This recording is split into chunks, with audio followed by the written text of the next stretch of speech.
welcome to the next session on fluid mechanics.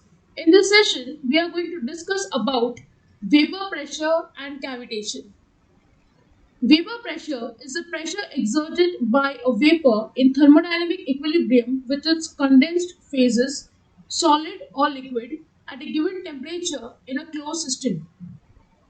Essentially, it's a measure of the tendency of a substance to evaporate. So this is the definition for vapor pressure. Now we will see what is the meaning of vapor pressure exactly with the help of an example. When a liquid is in a closed container, some of its molecules escape into the vapor phase above the liquid. These molecules exert a pressure on the walls of the container known as vapor pressure. The higher the vapor pressure, the more readily the liquid evaporates. Suppose if you assume that a container filled with water, not completely, say up to 3/4 level, is being heated.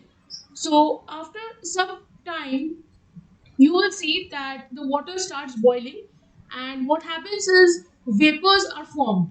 This vapor collects in that 1/4 zone. Now suppose if this is your container and you have filled up to this level, that is your water, and here is your lid.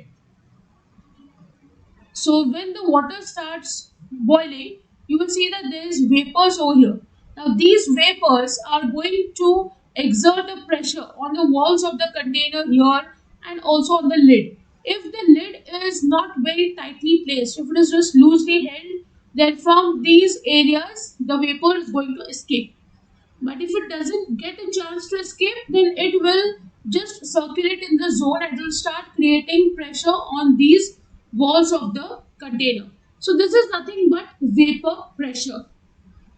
The higher the vapor pressure, the more readily the liquid evaporates. Now suppose if this vapor pressure increases, then the intensity with which the remaining liquid in the container is going to evaporate is going to increase. Several factors influence vapor pressure, including temperature, intermolecular forces, and the nature of the substance. Generally, higher temperatures lead to higher vapor pressures because more molecules have enough kinetic energy to escape into the vapor phase. Conversely, stronger intermolecular forces tend to lower vapor pressure because they make it harder for molecules to escape into the vapor phase. So here what we are trying to understand is there are various factors which will affect the influence of this vapor pressure. The first thing is temperature. So suppose, as I told you, if the vapor pressure is of higher temperature, then more molecules are going to have kinetic energy and it will escape into the vapor phase. Suppose if the intermolecular forces are higher, that means the molecules are very close to each other and so the intermolecular forces are more. So this will now tend to lower vapor pressure because they will make it harder for these molecules to escape into the vapor phase as they are tightly bound to each other. So the molecules will not turn into vapor phase, they will remain in the liquid phase itself. So this intermolecular forces and temperature are two factors which affect the vapor pressure and its density. Vapor pressure is crucial in various fields including chemistry, metrology, and environmental science as it affects processes like evaporation, condensation, and boiling. So, all these phenomena that you have studied in subjects like chemistry or metrology or environmental science, there, evaporation, condensation, and boiling, these three phenomena were taking place because of vapor pressure which is formed. It's often used to characterize substances and to understand their behavior in different conditions. Next, we'll talk about cavitation. Cavitation is a phenomenon that occurs in fluid dynamics when the local pressure of a liquid drops below its vapor pressure, causing the formation of vapor bubbles or cavities within the liquid. So, if the local pressure of a particular zone is falling below the vapor pressure, then in that zone, what happens is cavitation occurs. The reason for it is the formation of vapor bubbles.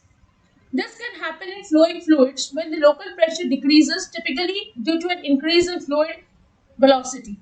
Now, this could happen when there is, suppose, a bend in the pipe. So, in this zone, what happens is velocity suddenly reduces and then again increases because it has to take a turn. So, this is the zone where the local pressure is going to decrease.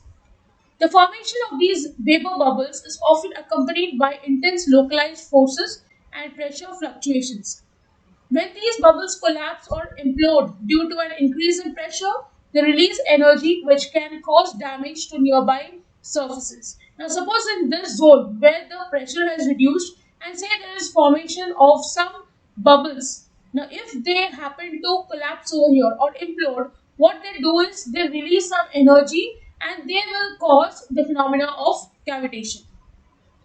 This process is known as cavitation erosion and can be particularly problematic in engineering applications involving pumps, propellers, turbines, and hydraulic systems. So, in these kind of equipments, you can see the problem of cavitation. So when these bubbles they travel to these kind of zones where the pressure has suddenly gone down, then here if they burst, and this bursting can lead to erosion of material nearby.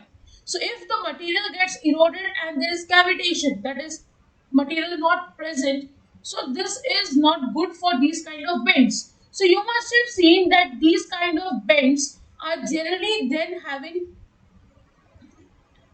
elbow as an attachment. What is an elbow? It has an internal diameter as that of the diameter of the pipe, and there is some external additional material added. For example, you must have seen a 45-degree elbow. You must have also seen a 90-degree elbow like this. This is 45-degree angle. So this is called as 45-degree elbow and this is 90 degree. So this is called as 90-degree elbow. What you see over here essentially is some additional materials outside such that even if there is cavitation inside, this kind of a bend will still remain safer. So it can happen in pumps, propellers, turbines, and hydraulic systems wherever there is a sudden decrease of pressure and then increase of it. Or you can say that there is a change of velocity taking place because velocity and pressure will be inversely proportional. So what you can see is cavitation happening. Now I'll show you some images of it. Now, if you see this diagram, this is the process of cavitation, that is this bubble.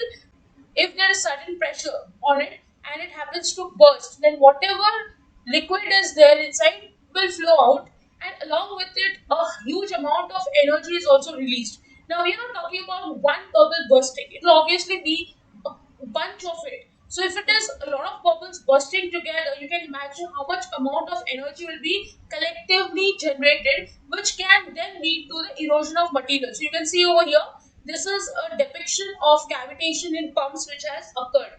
You can see how much material has got eroded and you can see its situation.